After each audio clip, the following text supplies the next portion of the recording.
একটা ডিমের কত্তানি বুঝতে একটা ফিডা নোয়াখালীর বিখ্যাত ডিম সুন্দরী ফিডা একটা ডিম আর ঘরে থাকা কয়েকটা উপকরণ দেহারা সহজেই বানায় পারবেন। খাইতে অনেক অনেক বেশি মজার, উপকরণও কিন্তু বেশি লাগতো না। প্রথমে একটা বুলের মধ্যে একটা ডিম, 1 কাপ চিনি দেহাইরা অকরে বালা হইরা মিশাইলাম।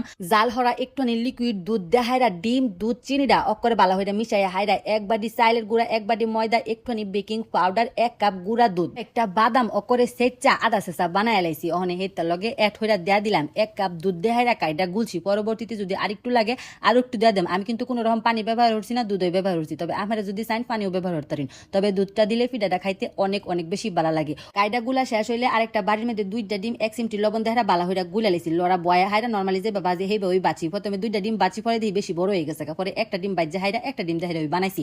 2 ডিম দেহারা যদি আমি ডিম সুন্দরী ফিডাটা বানাই তেমন হন যে লড়ার মধ্যে আমি আড়াই তারতাম না। অকরে যে বেশায় তেল দেন লাগবো এরম কিন্তু না, অকরে অল্প দিলে ওই ওইব। ওখানে খালি ডিম বাজিটা তুললে তুললে কায়ের মধ্যে ডুবাইয়াম আর এইবার দিয়াম।